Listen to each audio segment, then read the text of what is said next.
बिस्मिल्लाहिर्रहमानिर्रहीम। मैं हूं नासिर अब्बासी और आप देख रहे हैं हमारा यूट्यूब चैनल। फ़लस्तीन में आग और खून का दज्जाली खेल जारी है। दज्जाल के पैरोकार मुसलमानों पर अरसा हयात तंग किए हुए हैं। जो कल तक यहूदियों को हज़रत ईसा का कातिल समझते थे, वो आज उनके तलवे चाट रहे हैं। शर्म आनी चाहिए हज़रत ईसा के पैरोकारों को, जो खुलकर दज्जाल के पैरोकारों का साथ दे रहे हैं। ख़ास तौर से लाल मुंह वाले बंदर ने तीसरी बार सलामती कौंसिल का एलामिया रुकवा दिया है और इसराइल को फ़लस्तीन में मुसलमानों के ख़िलाफ़ जदीद असला भी देने का ऐलान किया है। और वो कह रहा है कि इसराइल अपने डिफेंस में सब कुछ कर रहा है ये, जबकि दूसरी तरफ गाय के पुजारियों ने भी इसराइल की हिमायत का ऐलान किया है और फ़लस्तीनियों को और हमास को कहा है कि वो इसराइल के ख़िलाफ़ हथियार ना उठाएं बल्कि हथियार रख दें। इधर मुसलमान मुल्कों के सरबराहों ने सत्तू पीकर खामोशी इख्तियार की हुई है और सिर्फ मजम्मती बयान जब उनकी आँख खुलती है और टीवी देखते होंगे, जब फ़लस्तीनियों पर जुल्म होते हुए देखते होंगे तो सिर्फ मजम्मती बयान दे देते हैं और बैनुल-अक़वामी बिरादरी को जगाने का ऐलान कर देते कि हम बैनुल-अक़वामी बिरादरी को जगाने की कोशिश कर रहे हैं। भाई, बैनुल-अक़वामी बिरादरी क्यों जागेगी? ये तो मुसलमानों पे जुल्म हो रहा है, कोई ईसाइयों पे जुल्म नहीं हो रहा। अगर ईसाइयों पे जुल्म हो रहा होता तो अब तक बैनुल-अक़वामी बिरादरी ना सिर्फ जाग चुकी होती बल्कि उसकी मुश्तरका अफवाज नेटो उस मुल्क में घुस भी चुकी होती और यूएन की अमन फ़ौज भी वहाँ पर अपनी कार्रवाइयाँ शुरू कर चुकी होती। ये तो गरीब मुसलमानों का खून है जो खाक में मिल रहा है, इसलिए एक बैनुल-अक़वामी बिरादरी क़तई तौर पर जागने की कोशिश नहीं करेगी, बल्कि जहाँ वो एक जाम पीते हैं तो पूरी पूरी बोतलें पीकर वो टुन होकर बैठे हुए होंगे।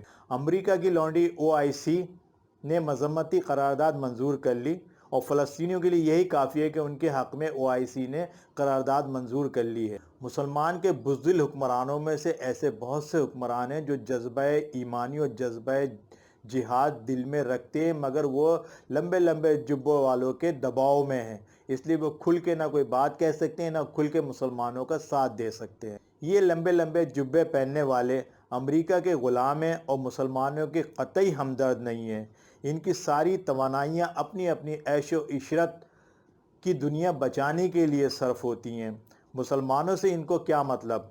मुसलमानों के वो हुक्मरान जो प्यारे नबी सल्लल्लाहु अलैहि वसल्लम की इस हदीस मुबारक पर यकीन रखते हैं कि मुसलमान एक जिस्म की मानिंद हैं, अगर एक हिस्से में दर्द होता है तो पूरा जिस्म उस दर्द की तकलीफ़ से बेचैन रहता है। और इस वक्त मुसलमानों के कई हिस्सों में इन कुफ़ार ने ज़ख़म लगा रखे जिनकी तकलीफ़ से पूरा जिस्म लरज़ रहा है, लेकिन हमारे बुज़दिल और डरपोक हुक्मरान सोए हुए हैं। हम फिर यही बात कहेंगे कि वो मुसलमान हुक्मरान जो जज्बा ईमानी और जज्बा जिहाद रखते हैं, वो इन लंबे लंबे जुब्बे पहनने वालों के दबाव में से निकलें और अपनी एक अलग तंजीम बनाएं और अलग तंजीम बना के एक मुश्तरका इस्लामी फ़ौज बनाएं जो जहाँ जहाँ मुसलमानों पर जुल्म हो वो वहाँ दाखिल होकर मुसलमानों को इस जुल्मों से निजात दिलाए। जिस तरह के ईसाइयों पे या किसी और मुल्क पे नाम नहाज जुल्म होता है तो नेटो भी आ जाता है और यूएन की अमन फ़ौज भी आ जाती है।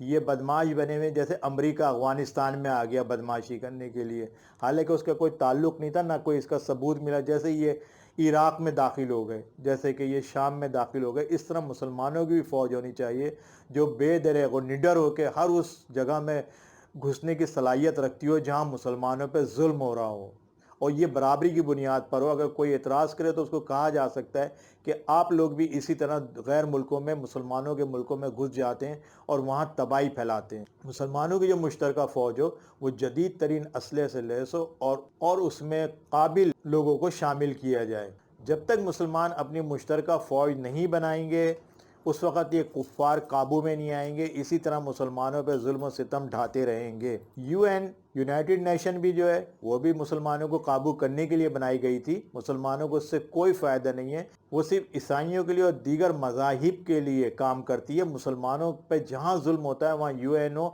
कोई काम नहीं करती, सिर्फ एक करारदाद सलामती कौंसिल में मंजूर हो जाती है, वो भी अगर अमेरिका चाहे तो मंजूर होती है और अगर अमेरिका ना चाहे तो मुसलमानों के हक़ में ये करारदाद भी मंजूर नहीं करते। कश्मीर पे सैकड़ों करारदादें मंजूर हुई हैं लेकिन हिंदुस्तान उन पर अमल ही नहीं करता। मुसलमान हुक्मरान कब तक अमेरिका के दबाव में रहेंगे या यूएनओ के दबाव में रहेंगे, इसके लिए वो अरब ममालिक को ही छोड़ दें कि वही काफ़ी हैं उनके दबाव में रहने के लिए।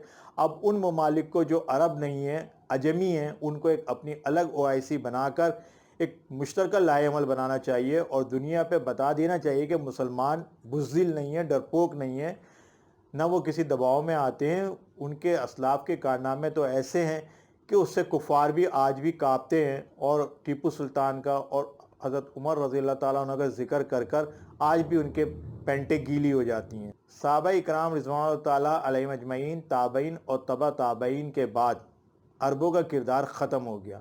उसके बाद जितनी भी जंगें हुई हैं कुफ़ार से और जितनी भी फतूहात हुई हैं और जितनी भी खिलाफतें हुई हैं वो अजमियों ने की हैं, अरबों ने नहीं की। अरबों का कोई किरदार नहीं है तबा ताबईन के बाद, सिर्फ अजमियों का किरदार है। आप जितने भी बड़े बड़े सिपह सलार देख लें वो गैर अरबी थे, अजमी थे, लेकिन उनके कारनामे अक़ल को हैरान कर देने वाले हैं। इसलिए हमारी एक बार फिर गुजारिश है तमाम मुस्लिम ममालिक से कि वो अपनी एक अलग ओआईसी बनाएं और फिर मुश्तरका आज़ादाना तौर पे फ़ैसले करें ताकि उसमें किसी का दबाव शामिल ना हो। हमारी बातें अच्छी लगी हैं तो लाइक करें, सब्सक्राइब करें, हमारे बेल आइकन को क्लिक करें, अपने कमेंट्स ज़रूर दीजिएगा। हमें इजाज़त दीजिए। अल्लाह हाफ़िज़।